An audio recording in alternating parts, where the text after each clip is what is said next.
Hello বন্ধুরা, আশা করি সবাই ভালো আছেন। আমিও একবারে বিন্দাস আছি। তো আজ কোনো ইনফরমেশন ভিডিও দিচ্ছি না, আজকে একটা ব্লগ করছি। আমি আর আমার বন্ধুরা মিলে সবাই যাচ্ছি দীঘা। ব্যাচেলার ফার্স্ট ট্রিপ এটা আমাদের, দীঘায় বলতে পারো। এখন ফুল এনজয়মেন্টে আছি আমরা। সব বন্ধুরা সব ওইদিকে বসে আছে, আমি ভিডিওটা করার জন্য এদিকে চলে আসছি। তো বন্ধুগুলোর সঙ্গে তোমাদের দেখা করবো, চিন্তা নেই। সবাই এক একটা মানে খুবই যন্ত্র এক একটা বলতে পারো। আপাতত আমি আছি স্টেশনে, দেখতেই পাচ্ছ পানাগড় স্টেশনে আছি। এইখান থেকে ট্রেন আসবে ব্ল্যাক ডায়মন্ড করে হাওড়া যাব, হাওড়া থেকে দীঘা যাব।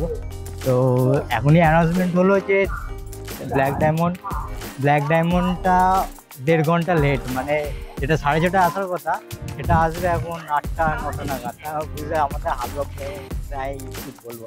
তো প্রথমে আমার মানে বেস্ট ফ্রেন্ডকে দেখে নিতে পারো, এই যে সব ঘুরে রয়েছে। 1 নম্বরে হারামি বলতেই পারো, 1 নম্বর জামাইদা। আবার মোবাইল দেখছে, এই যে কি সব চালিয়েছে দেখা যাবে না। এই জামাইদা, ঠিক আছে, আমাদের পাড়ার জামাই, ঠিক আছে। আর এই যে হচ্ছে দীপক, ভিডিওতে দেখেছো অবশ্যই, একে তো দেখেছো। আর এই যে আমাদের গুড্ডু, ঠিক আছে। আর এই যে আমাদের জয়, আমার পাশের বাড়ি থাকে। এরও একটা ফেসবুক পেজ আছে, পেজটা আমি তোমাদের লিঙ্ক ডিসক্রিপশনে দিয়ে দেবো, তুমি ফলো করে নেবে। বন্ধুরা, ফাইনালি আমরা ট্রেনটা পেয়ে গেছি, সবাই সবার সিটও পেয়ে গেছে। 4:30 ট্রেনটা এত লেট করে, তবে এখন 10টা বাজে, 3.5 ঘন্টা লেট করে তবে ট্রেনটা আসলো। মানে অবস্থা ফাইল হয়ে গেছে। এখন বাজে 10টা বাজার জন্য 12টা কি 12:30টার মধ্যে আশা করি ঢুকে যাবো।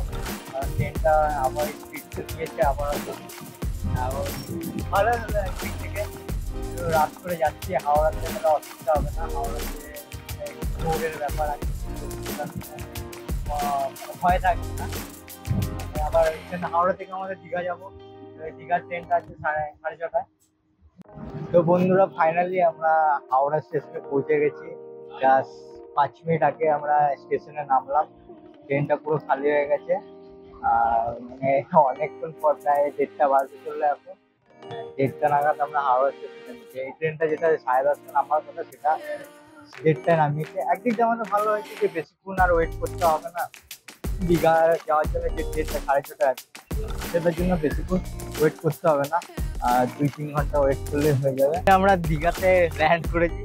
এই দীঘাতে এখনই এই মাত্র 1 মিনিট আগে নামলাম ট্রেন থেকে। ট্রেনে প্রচণ্ড ভিড় ছিল, অনেক কষ্ট করে এই সিট পেয়েছি। আর ট্রেনটা প্রায় 1.5 ঘন্টার মতো লেট ছিল, তার জন্য এতটা লেট হয়েছে। আর পানাগড় থেকেও লেট ছিল, এই তার জন্য এতটা লেট হয়েছে। নাহলে আরও আগে পৌঁছে যেতাম, 10টা নাগাদ চলে আসতাম। তো এইখানে সব বন্ধুরা রয়েছে, আর এই যে সব বন্ধুরা, তো এবার যাবো বলতে, দেখি চলো আমার সঙ্গে। তো বন্ধুরা, ফাইনালি আমরা রুমে পৌঁছে গেছি। সবাই রেস্ট করছে, সবাই রেস্ট করছে। সবাই পয়সা জামাইদা পয়সা গুনছে। আর এই জয় বাথরুমে গেছে, জয় বাথরুমে গেছে। তো আজকে এইখানেই শেষ করছি। তো নেক্সট ব্লগ খুব তাড়াতাড়ি চলে আসবে। তো ভিডিওটি দেখার জন্য ধন্যবাদ।